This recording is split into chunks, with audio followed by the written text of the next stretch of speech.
a través de RPP Noticias, Canal 10 de Movistar. Encantado de tenerlos en el programa en esta tarde del viernes 16 de octubre. Muchísimas gracias por su sintonía. Soy el doctor Elmer Huerta, encantado de estar con ustedes y permitirme que los acompañe en estas tardes de pandemia. Gracias por su sintonía, encantado de poder pasar la tarde acompañados. No hay nada mejor que estar acompañados y pues gracias por eso. Muy bien, hoy vamos a hablar, señora, sobre un tema que espero que sea de su interés. Es una costumbre que tenemos muchísimas personas, no es una costumbre peruana.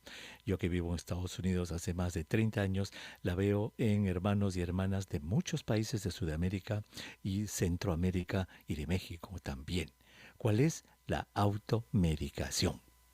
Ese es un problema muy serio que vamos a tocar en esta oportunidad con el doctor Germán Málaga. Él es médico internista, coordinador del Hospital Modular COVID del Hospital Cayetano Heredia y profesor principal de esa Universidad Peruana Cayetano Heredia. Lo saludamos a la distancia. Doctor Málaga, muy buenas tardes. Qué gusto de tenerlo en el programa. Muchas gracias, doctor. Muy encantado de estar con usted. Muchísimas gracias por acompañarnos, doctor, en este programa sobre lo que es la automedicación. Definamos los términos. ¿Qué significa automedicarse, doctor Málaga? Bueno, significa, como lo entendemos, es que la acción que toman las personas ante un determinado síntoma, signo o enfermedad y deciden por cuenta propia tomar acción y tomar medicamentos sin prescripción médica. Muy bien, o sea, alguien siente un síntoma o algo y consume un medicamento que normalmente necesita prescripción médica. Porque existe un grupo de medicamentos que se llaman medicamentos de venta libre, de receta libre, que sí se podrían usar. Doctor, vamos a tomar una brevísima pausa, disculpe, así es nuestro formato, para que cuando regresemos nos cuente la diferencia entre medicamentos de venta libre, por qué son de venta libre, y los medicamentos de receta, por qué son de receta. Vamos a regresar. Nosotros estamos en Canal 10 de Movistar, en estas tardes de todo sobre el coronavirus. Soy el doctor Elmer Huerta, encantado de estar con ustedes. Gracias por permitirme que los acompañe en estas tardes de pandemia. Estamos conversando con el doctor Germán Málaga. Él es médico internista, coordinador del Hospital Modular COVID del Hospital Cayetano Heredia y profesor principal de esa universidad. Y vamos a hablar sobre automedicación. Ya el doctor Málaga nos definió que cuando existen medicinas que son con receta y una persona al sentir un síntoma se las toma, pero sin receta, eso ya es una automedicación. Y la pregunta, doctor Málaga, había quedado pendiente. Existe un grupo de medicamentos que se llaman de receta libre, ¿verdad? De receta que no se necesitan. ¿De qué depende de que un medicamento, doctor Málaga, tenga o necesita receta y otro no? Porque algunos como que cambian. Por ejemplo, empezaron a hacer de receta y luego ya pasaron a hacer de venta libre. Explíquenos ese mecanismo, por favor. A ver, lo que se trata en realidad es una política sanitaria de proteger algunos medicamentos que por diferentes motivos se tienen que preservar. Por ejemplo, los medicamentos de acción psicotrópica. Creo que es donde mejor funciona el control. Para este tipo de medicamentos efectivamente sí se exige una receta por diferentes motivos, no porque personas pueden lo más frecuente es una persona que está deprimida y que puede conseguir pastillas hipnóticas y puede autoagredirse tomando pastillas, o con fines perversos también, conocidos de estas personas que usan estos medicamentos para sedar a sus víctimas, y así, ¿no? O medicamentos para el dolor, los opioides. Creo que son medicamentos de los cuales también hay un riesgo potencial de adicción y de que se usan con otros fines. Entonces hay ese nivel de control, de protección con estos medicamentos de acción central por esos efectos o por evitar dependencias. En segundo lugar, que no funciona ya también es el control de antibióticos.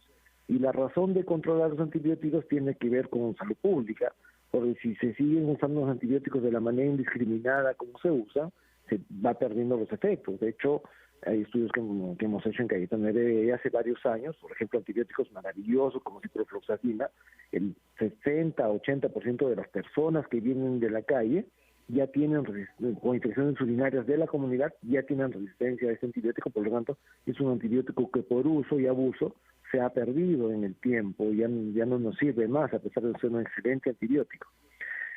Yo creo que debería haber un tercer grupo de medicamentos que por sus efectos dañinos deberían preservarse para receta médica. Y ahí puntualmente me venía a la cabeza y a raíz de la pandemia dos tipos de medicamentos. Uno son los corticosteroides y los otros son los anticoagulantes y medicamentos que no que se han usado tan abiertamente y que todavía se siguen usando en realidad de manera libre durante la pandemia.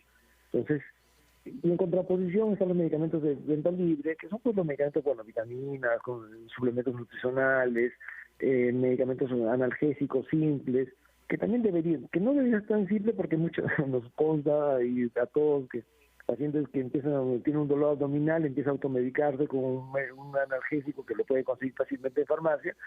Al tercer día de dolor y tomar medicamentos recién acuden al hospital, lo que tienen es apendicitis que ya se perforó y que se complicó porque la persona estuvo tomando la medicación, ¿no? O sea, claro, son de venta libre, pero deberíamos tener la forma de tener un control también. Entonces, técnicamente no deberían haber tantas libertades.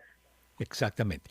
La idea, por ejemplo, existe medicamento como la famosa ranitidina, que es un antiácido para el estómago que empezó hace muchísimos años siendo un medicamento de receta, pero después con los años y que su uso se generalizó, los médicos la recetaban, se vio que su toxicidad era muy baja, el beneficio era importante y después de más de 20 años se pensó, por lo menos aquí en Estados Unidos, que la ranitidina podía ser usada ya de venta libre. Y así algunos medicamentos logran ese estatus de venta libre después de que se considera de que tienen ya lo que se llama un track record, o sea, un historial de que no son tóxicas y pueden dar beneficio. Pero también hay, solamente disculpa que lo corté, pero también hay medicamentos en los cuales han tenido ese mismo track record, pero después con el uso nos damos cuenta que no eran tan inocuos, ¿no? Por ejemplo, los inhibidores de bomba de protones tipo omeprazol, ¿no? Que también son de venta libre y también uno en Estados Unidos puede comprar, pero después nos hemos dado cuenta que producen serios trastornos de cambios en la flora intestinal, en el microbioma y una serie de aspectos que afectan la salud. Correcto. Entonces yo creo que el mensaje para nuestros televidentes sería, doctor, de que cuando tengan un síntoma nuevo, que quizás puedan usar un medicamento que no requiere receta por un par de días. Y usted quiero que me ayude con el tiempo. ¿Cuánto tiempo es el prudencial para que una persona tome un medicamento sin que no necesite receta médica para luego en un determinado día diga, bueno, esto no está bien, esto está durando mucho, y en vez de insistir en la medicina sin receta o tomar ya algo que necesita receta y automedicarse, ya diga, voy a ver a mi doctor? ¿Cuánto tiempo más o menos nos dice el sentido común que uno, digamos, debe permanecer en la casa antes de ir a ver al médico? Yo no estaría seguro si hay un tiempo para todas esas indicaciones de automedicación, ¿no? Entonces, porque digamos, es diferente un dolor lumbar que un dolor abdominal. Entonces, yo diría en general, de repente no más de 48 horas, o si una persona siente que tiene que tomar cada vez más analgésicos por una misma dolencia, que mejor que no espere ni siquiera 24 horas antes de buscar ayuda. Pero yo diría que sí, claro, es difícil establecer una norma de tiempo, pues yo diría como usted no más de 48, pero siempre y cuando el síntoma vaya decreciendo. Pues si es un síntoma que se toma el analgésico, a las 6 horas vuelve a tomar y a las 4 horas tiene la necesidad de volver a tomar, no hay que esperar 24 horas para acudir a una consulta. Correcto, la cosa no va bien allí. Muy bien, entonces dicho eso, ya hemos puesto en un marco los medicamentos que necesitan receta, los medicamentos que no necesitan receta son de venta libre y el sentido común para usarlos. Cuando ya uno está usando... ¿por qué cree usted que en el Perú, doctor, y en muchos otros países, la gente como que le ha perdido respeto a las medicinas y se automedica, ¿verdad? No toma las consecuencias de automedicarse. ¿Por qué ocurre la automedicación? Estoy seguro que hay varios puntos.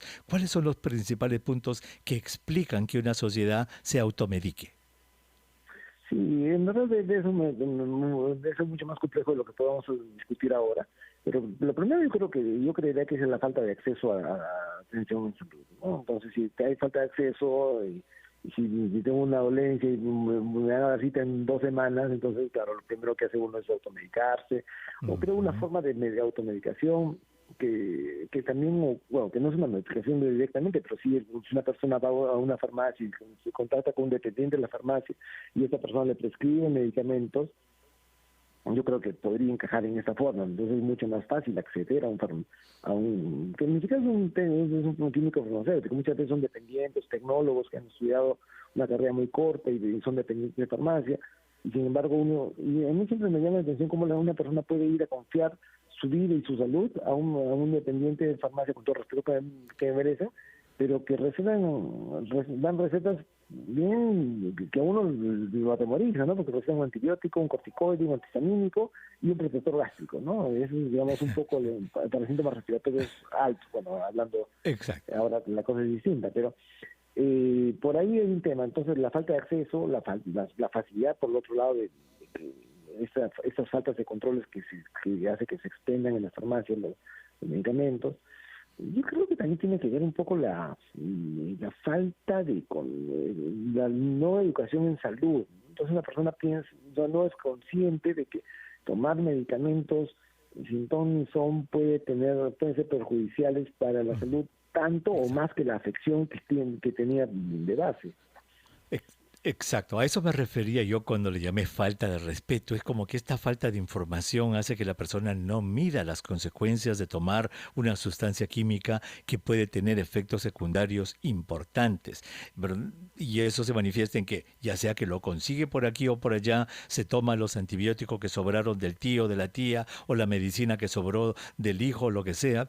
Una, y la otra es, como se ha dicho, la falta de regulación en un país que no hace o que no y que no hace que las medicinas estén bien reguladas para que sean administradas, lo que hace que obviamente la gente vaya con el farmacéutico y compre sin receta porque pues no se necesita la receta. Y lo otro, como usted dice también, obviamente es la falta de acceso. Doctor, vamos a tomar una pausa. Cuando regresemos, quisiera por favor ya conversar un poquitito sobre la automedicación en esta época de pandemia.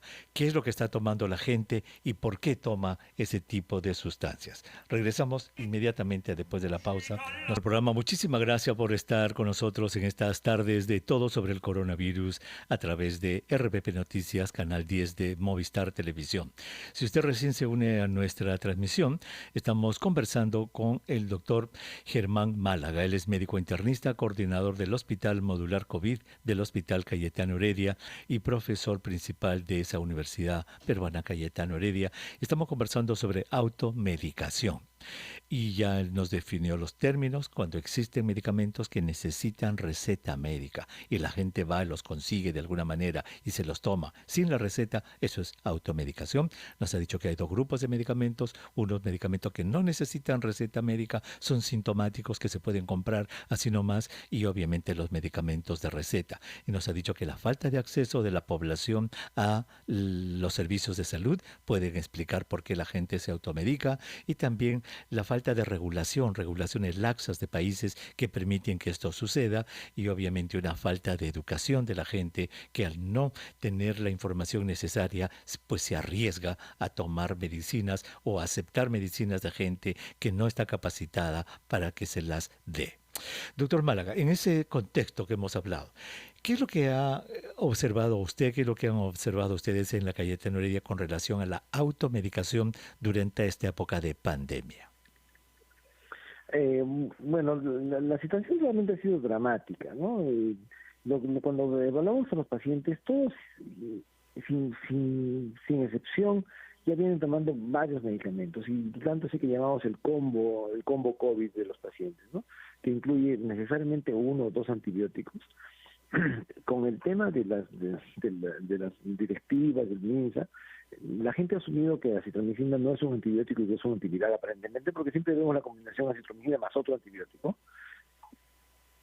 Bueno, las conocidas acitromicina, ivermectina, generalmente una corticoides desde muy temprano, lo cual ha sido, yo creo, también, no sé si algún día se pueda saber cuánto ha influido el uso de corticoides como sintomático temprano en COVID. Y bueno, uno porque fisiológicamente sabemos que usar muy temprano un corticoide en una infección viral lo único que va a hacer es agravar la infección. Claro, la persona se va a sentir mejor por algunos días, pero a la larga es contraproducente y probablemente y ciertamente cuando uno revisa la información del estudio Recovery, los pacientes que no necesitaban oxígeno y tomaron corticoides tenían un desempeño desfavorable con relación a los que sí necesitaban oxígeno. Entonces, muchísima gente tomó corticoides. Hubo una época cuando salió la normativa de mayo en la cual se establecía que para casos leves o moderados o leves con factores de riesgo, creo que era lo que decía esa norma, se podían usar anticoagulantes. Tuvimos un boom de uso de warfarina o uso de enoxaparina y con consecuencias incluso fatales, ¿no? Hay gente que ha venido con hemorragias digestivas, tenía un COVID, de repente de un COVID hasta moderado, que pudo haberse salvado, pues se murieron de hemorragias digestivas. Entonces, lo que hemos visto ha sido dramático. Es dramático. Dramático, y lo seguimos viendo, y claro, hay cosas que no se dicen, ¿no? Entonces, por ejemplo, se habla mucho de que en algunos centros de salud se están implementando medidas de lucha contra el COVID, pero lo único que hacen al final de cuentas, la percepción que tenemos, puede estar equivocada porque siempre es la visión sesgada de los pacientes que llevamos en el hospital, bajo ese precepto, pacientes llegan muy tarde, habiendo recibido corticoides desde muy temprano, con corticoides en altísimas dosis que creo en ninguna parte del mundo ya se recomiendan, habiendo recibido por lo menos 2 antibióticos intravenosos, de los cuales a veces uno es incluso meropenem, que es un carbapenem. Claro, ¿cuál es la consecuencia de eso? Que los pacientes llegan tarde, llegan con pulmones muy duros, ¿no? Porque es difícil de manejarlos. Y tercero, tenemos un brote de bacterias multiresistentes. A ver, pero doctor, vamos a ver.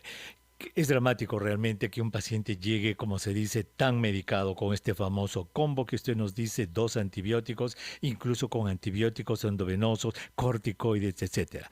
¿Ustedes han logrado estudiar, doctor, o se sabe cuánto por ciento de estos pacientes que llegan así con todas estas medicinas son porque se automedicaron y cuántas son porque los médicos la han recetado?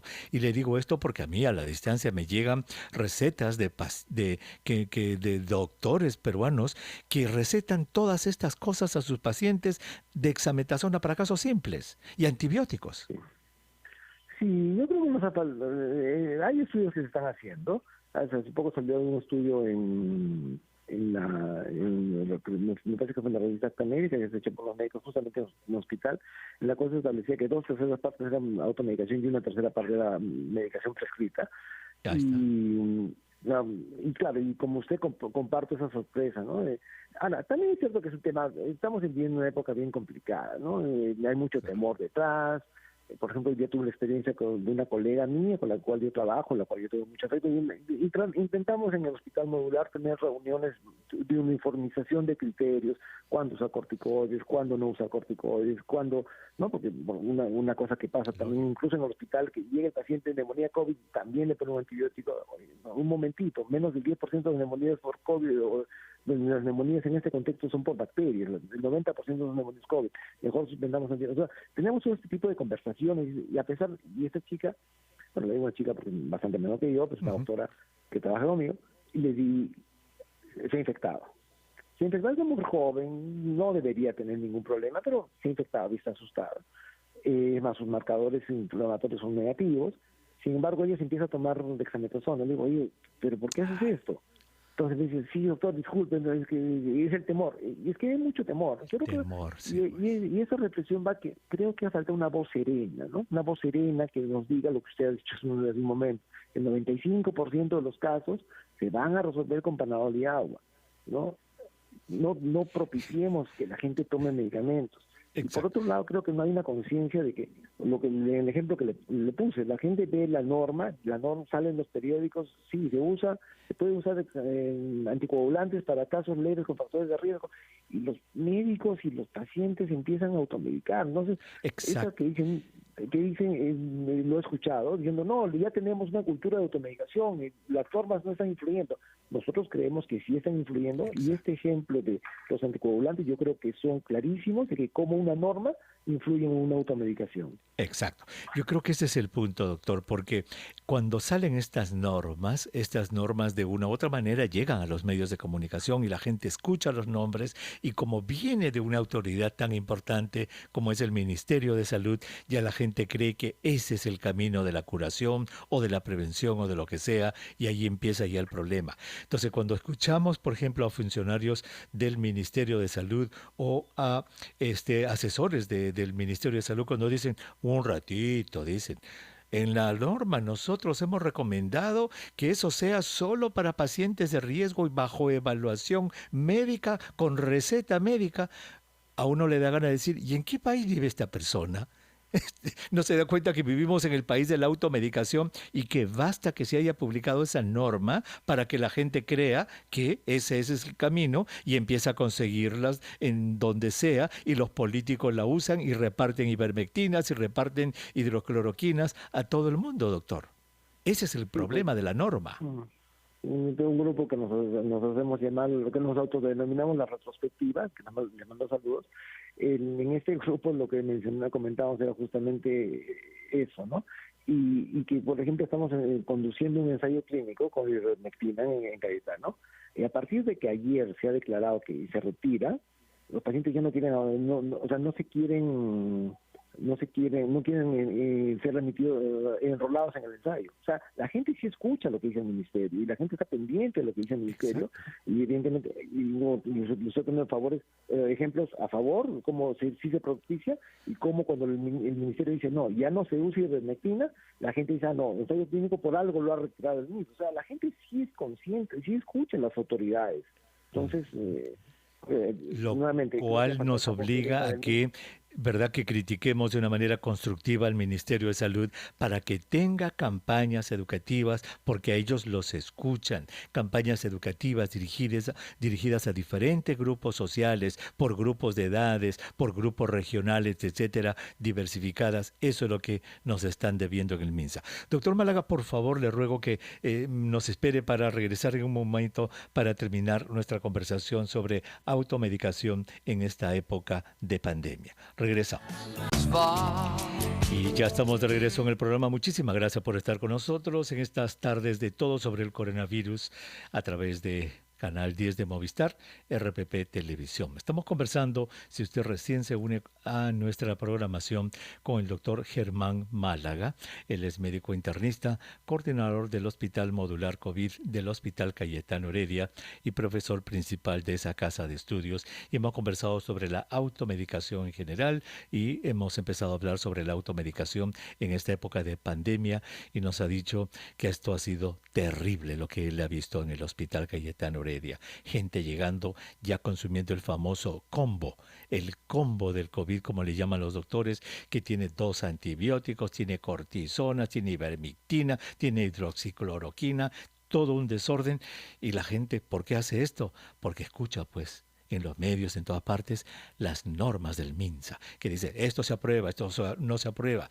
Y lo que el doctor Málaga nos ha dicho algo muy grave, señor, de que ellos han visto en el hospital gente desangrándose, porque cuando salió la norma de que se podía usar enoxaparina, que es un anticoagulante, la gente lo consumía y llegaba desangrándose. ¡Qué terrible! Doctor Málaga, entonces vayamos para los televidentes que nos están viendo en este momento. ¿Cómo deberíamos actuar? Si tuviéramos que, brevemente, porque tenemos 10 minutos en este segmento, 9 en realidad, si tuviéramos que diseñar una campaña educativa de cómo manejar esto en la casa, obviamente partiendo de la no automedicación, ¿cómo debe manejarse un caso de COVID-19 en la casa desde que es diagnosticado? Pongamos que es una persona que empieza con un poco de dolor de cabeza, un poco de fiebre, un poquitito de malestar, le hacen la prueba molecular y le dicen tiene el virus. ¿Cómo debe proceder esa persona y manejarla en la casa? Bueno, lo primero es siempre tener en cuenta que el 85-90%, o sea, casi 9 de cada 10 personas, o sea, 9 de cada 10 van a pasar la enfermedad tomando Panadol y agua.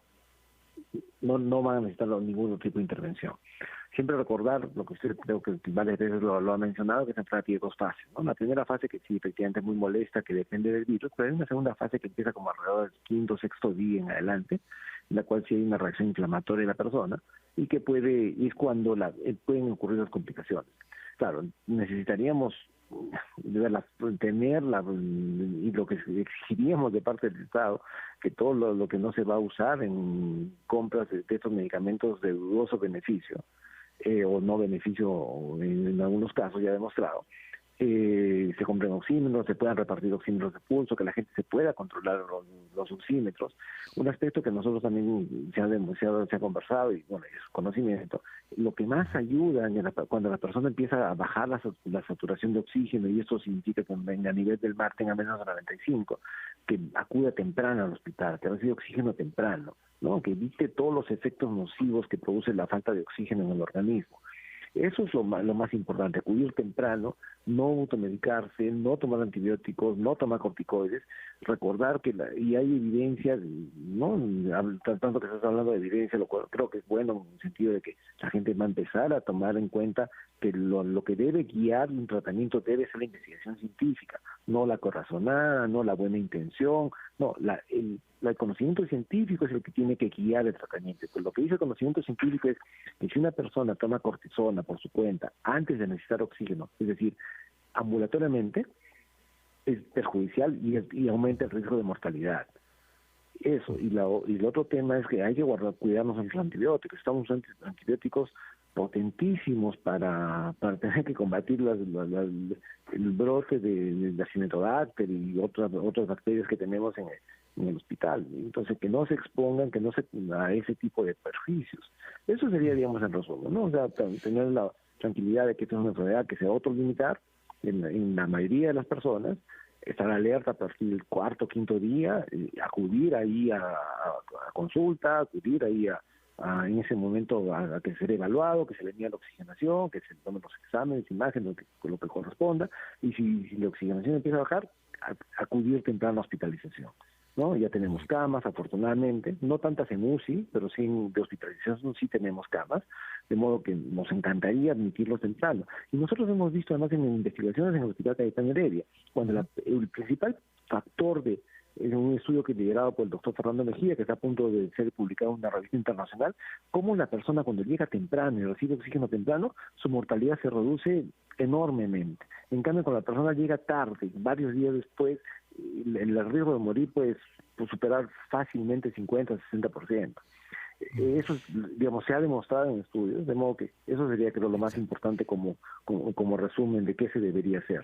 Claro. Entonces, este hallazgo que es sumamente importante, el del doctor Mejía, lo que viene es a reforzar lo que usted nos acaba de decir, la campaña educativa. Señor, señora, si usted se infecta de COVID, tranquila, no se paniquee, como dicen ahora los muchachos. No se paniquee, tranquilo. Mire, usted no se automedique, no tome ni cortisonas, no tome ivermectina, no tome hidroxicloroquina. Si le duele la cabeza, tome su paracetamol, hidrátese, descanse, coma bien, tranquilo. Eso sí, en algunas personas se puede complicar. Y la complicación es pulmonar. Y eso se va a notar con este aparatito que se llama oxímetro. Y ahí está cómo se usa, cuáles son los valores normales. Hágaselo 3 veces al día o 4 veces y usted lo registra. Acá está la cartilla para que anote cuánto está el valor. Si el número se baja de 95, llame a su doctor. Si baja de 92, vaya inmediatamente al hospital. Si eso, doctor, se hubiera hecho desde el comienzo, otro hubiera sido el cantar, porque usted lo que hace un rato nos dijo, no lo quiso decir, me di cuenta, es cuánto habrá contribuido al número total de muertos que tenemos en el Perú por COVID-19 esta automedicación y el mal uso de medicamentos. Sí, bueno, en verdad yo creo que no vamos a poder saberlo, ¿no? Es bien difícil hacer esos análisis, pero una cosa que siempre hace unos defensores de la ivermectina hace poco me preguntaron, me dijeron, ¿cuáles son, tú crees, es un medicamento que no tiene efectos adversos? Y mi respuesta fue, tiene 2 efectos adversos que son importantes. Uno, que ha distraído a las autoridades en buscar tratamientos para una infección viral que probablemente no tenga tratamiento. Los resultados del estudio Recovery parecen señalarlo así, o por lo menos hasta ahora, perdón, del estudio Hay cada vez más evidencia que no hay tratamiento para este virus, uno, y ha dejado de hacer lo que tendría que haber hecho, ¿no? Ya seguir a los casos, rastrear contactos, hacer bloqueos selectivos de familias y apoyarlos para que si alguien se complica vaya al hospital temprano. Eso es lo que tuvo que haber hecho el Estado y no está repartiendo medicamentos. Y el segundo efecto adverso que tienen con medicamentos es que hay una sensación de seguridad. La gente cree que tiene pues un escudo contra el COVID, y yo no entiendo cómo la gente sigue pensando que si toma ivermectina cada 20 días no se va a infectar de COVID, ¿no? No me entra en la cabeza ya esa postura. Doctor, ¿No? correcto, tiene usted toda la razón. Tenemos un minutito. ¿Por qué, a pesar de que 5 grandes sociedades científicas, la de medicina interna, la de neumología, la de cuidados intensivos, de enfermedades infecciosas, etcétera, y grupos grandes de expertos como usted en este documento que publicaron en Acta Médica Peruana, ¿por qué, a pesar de que las grandes sociedades médicas del Perú dicen no a la ivermectina, no a la hidroxicloroquina, por qué la ministra de Salud no los escucha? Y yo diría, bueno, podría ser que estemos equivocados, ¿no? Pero ya hay estudios en casos tempranos con hidroxicloroquina en lo cual no se ha demostrado beneficio. Y esa postura de decir, esperemos los estudios sean en el Perú, los peruanos no somos de Marte, ¿no? Los peruanos somos muy parecidos al resto de pobladores del planeta. Y claro, y nosotros siempre criticamos a los estudiantes cuando hacen sus tesis sí, ¿cuál es el fundamento para hacer tu estudio? Que no hay suficiente información en el Perú. Eso siempre es una crítica, ¿no? Es una crítica que siempre, incluso también cachacienta, ¿no? O sea, porque los peruanos somos marcianos. Sin embargo, me sorprende que las autoridades ahora digan no, porque no hay suficiente información con pacientes peruanos. Exacto. Si fuera así, no habrían antihipertensión, no habría medicamentos para diabetes, no habría ningún medicamento que pudiéramos usar, porque muy poca de esa investigación se ha hecho en peruanos. Correcto. Bueno, esperemos de que modifiquen estas guías, doctor, y que estas normas y que se ponga ya la hidroxicloroquina y la ivermectina en reposo, pero por lo que dijo ayer la señora ministra de Salud, parece que lo van a seguir considerando, así es que esperemos. Doctor Germán Málaga, muchísimas gracias por haber estado con nosotros. 30 segundos, por favor. Sí, 30 segundos, sí. Ya. Como usted sabe, estamos haciendo un estudio de vacunas de Cayetano Heredia, es el investigador principal de ese estudio, y estamos ampliando el estudio a 12.000 voluntarios. ¿A 12.000? 12.000, sí. Y los otros 6.000, se los he dado en primicia, doctora, y estos otros 6.000 queremos que sea gente de alto riesgo, es decir, personas que están en contacto con público, vendedores, personas que trabajan en transporte público, policías, militares, médicos, gente de la primera línea, como se dice. Y a partir de ahora estamos abriendo la página web vacunacovid.pe para que estas personas con estos factores de riesgo se registren en el ensayo clínico para que podamos probar las vacunas. Esto tiene una ventaja. Al ampliar a 12.000, bueno, vamos a tener seguramente más casos, pero nos va a permitir más temprano determinar si es que esta vacuna es eficiente. Lo que tenemos hasta ahora es vacunar más de 4.000 personas en Perú y hay más de 40.000 en el mundo, y esa vacuna creemos que es segura. Lo que nos toca ahora es demostrar que esa vacuna sea eficiente, y la forma es expandiendo el número de personas y viendo la capacidad de protección que tienen las vacunas que estamos probando. Muy bien, fabuloso, doctor. Entonces repítanos, la primicia, ¿cuál es? Que le estamos ampliando el ensayo clínico a 12.000 voluntarios, de estos 6.000 adicionales que se han logrado, van a estar constituidos por personas de alto riesgo. Personas que trabajan con público, ¿no? De gente de primera línea. Vamos a estar muy atentos para ayudarlos, doctor, en el reclutamiento de los voluntarios. Y muchísimas gracias por la primicia, y lo vamos a ayudar a reclutar más voluntarios para este importante estudio. Muchísimas gracias, doctor Germán Málaga. Muchas gracias, muy amable. Muy bien. El doctor Germán Málaga, médico internista, coordinador del Hospital Modular COVID, estuvo con nosotros. Así que ya sabes, es una buena noticia. Se ha aumentado en 6.000 más el número de voluntarios para el estudio de la vacuna china que es de Sinopharm. Eso es muy buena noticia. Regresamos con Rachel Watson. No se vayan.